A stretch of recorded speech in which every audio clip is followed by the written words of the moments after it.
Hey everybody, Dr. Ben here, Functional Medicine Centers. Welcome. So excited to talk to you today about your ideal diet and what you need to be doing today to figure that out. Because guess what? There is no one size fits all. I've got all these books on my shelves here and everybody's talking about keto and Vigo and paleo and all of these different diets, but what is best for you? So welcome.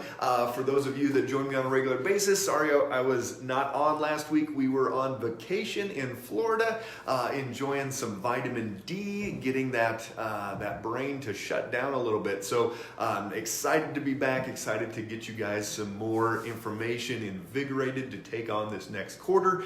If you're not already, really start planning in downtime, plan in days off, plan in vacations. Those are so important to get your brain right, but also invigorate your heart and soul for whatever passion that you have in this world. So let's talk about your diet and what you need to be doing. So diets are very unique, and unfortunately, as long as I can remember, even when I was a kid and my mom was doing the grapefruit diet. Anybody out there remember the grapefruit diet back in the 80s? All of these different diets have been around, and people that have gone through fads, and there was the whole no fat, low fat fad in the 90s, and people got fatter than ever. And we've gone through carnivore and keto, and now they've rebranded vegetarian and vegan into plant-based to take away some of that stigma. But a lot of times people don't know what to do because they haven't been taught what to look for. So that's what I'm going to go over today. Exactly 3 things that you can look for to know if the diet you're doing is what you need to be doing and if your body is functioning the way it is supposed to. So if you've got questions, pop those down below. Love to answer questions of any kind, even if you're watching this later. I keep an eye on these and watch those all the time. And then also go ahead and tell us where you're watching from. We love to see people all over the country, all over the world, and give you a shout out anytime I can here. But also, if you have not already, and follow this page, share it with anybody that you know that is struggling with their diet, struggling with what to eat. So, all right, here we go, guys. Here's 3 things that you can do to figure out if your diet is working for you. The number one thing, and we talk about this all the time, that's why I wrote my book, Blood Sugar Doesn't Lie, is does your diet stabilize your blood sugar? Can you keep your glucose levels 85 to 110 all day long? You're going to be hearing about this, mark my words, over the next 5 years all the time. People are going to be wearing patches on their arms with these continuous glucose monitors. People are going to be testing their blood sugar all the time because they want to know why it's going up, why it's going down. Unfortunately, now a lot of people don't know just based off of what they're eating, books they've read. Glycemic index does not tell us this whole thing. Hey Tammy, good to see you there up in Laramie. Hope you guys are doing well with all that snow. And Carla, how to eliminate sugar cravings. Well, here's one of the big things you can do, Carla. If you keep your blood sugar 85 to 110 all day long, your sugar cravings are going to drop dramatically. How do you do that? Well, you've got to test, and I explain in detail in my book how to do that. Otherwise, watch some of our other videos. But you've got to make sure that it is this nice, consistent sine wave. What we see all the time with patients is that they're spiking up, they're crashing down, 160, they're dropping down to 60, all over the place. 85 to 110, write this down. 85 to 110 is where you want that glucose all day long. And I'm not just worried about if somebody's diabetic. That's, of course I care if somebody's diabetic, but that's the least of my worries. I want to see that blood sugar consistent and stable. And this is going to be one of the biggest things. If we could get rid of these glucose and blood sugar swings, we would reverse 90% of chronic conditions out there. Hey Barb, good to see you out there in Nebraska.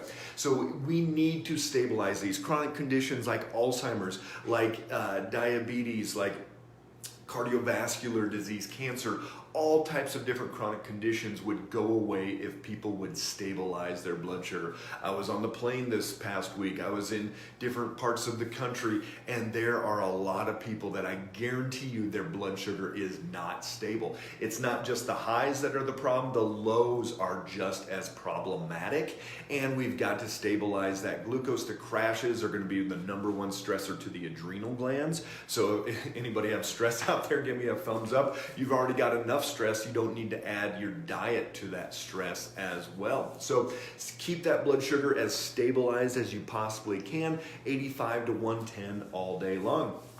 And then the next step that we need to look for is your body creating inflammation based off of the diet that you're doing. So if you eat something, there's some thumbs up out there.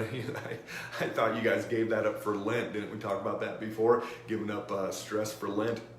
So here's the thing, when you are eating foods that are not good for your body, you're creating inflammation. Inflammation can come a lot of different ways. It's not just your elbow is swollen. It can be your fingers are puffy and your ring doesn't fit like it's supposed to. It can be you take off your socks and you got this big ring where your socks were and you're just holding on to fluid. You can feel puffy inside.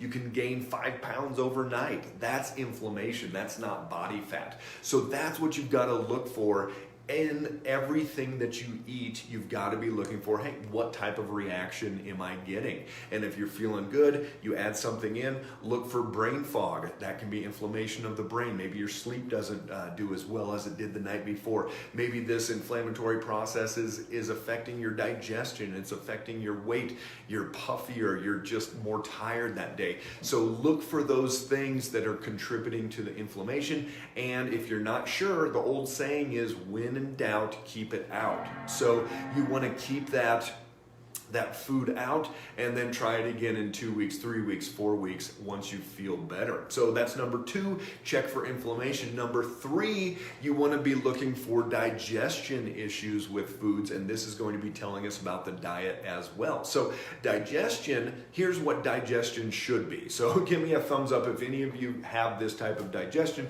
thumbs down if you don't. So you eat some food, you're hungry, you eat food, that food goes through your digestive tract, you don't think about it, it just goes through, there's no gas or bloating or indigestion or heartburn, anything like that. You have to go to the bathroom, you go to the bathroom, next time you're hungry, you eat again, and you don't think about your digestion at all unless you're eating or having a bowel movement. But if you're having any other type of digestion issue that you're aware of, you are not having proper digestion. So gas, bloating, indigestion, heartburn, reflux, constipation, diarrhea, grumbling, rumbling, all these different things. If you're having any of those, give me a thumbs down. If your digestion's good, give me a thumbs up, because there are some people that are okay, but a lot of people, their digestion is not right.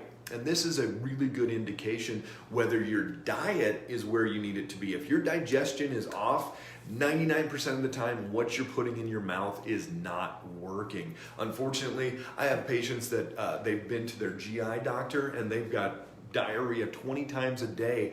And that doc says, you know what? Because the patient asked him, can it be, Tammy, there you are, some good days, some bad days.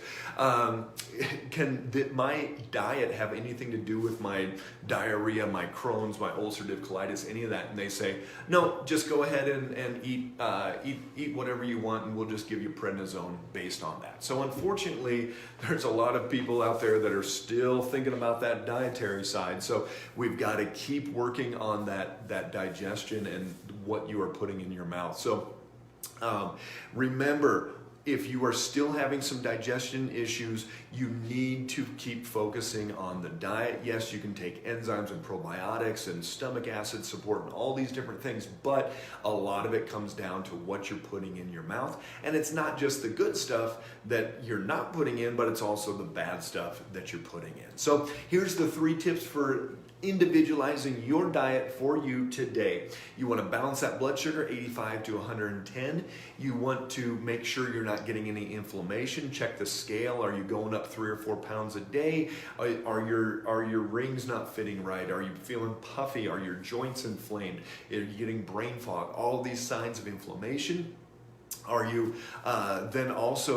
having any of these digestion issues? Digestion, if you're thinking about it, if you're not just going, okay, I'm hungry, eat, go to the bathroom, that's it. If you're having any symptoms in between there, your digestion is not like it should be. So always some work to do. Keep asking questions, keep looking for the who's in your life that can help you get down this path of getting your health as optimized as possible. So thanks for jumping on, everybody. Stay strong out there. Keep that immune system working to its best possible it can do, and we love having you on board. Ask any questions, and if you have anything else, let us know. Have a great week.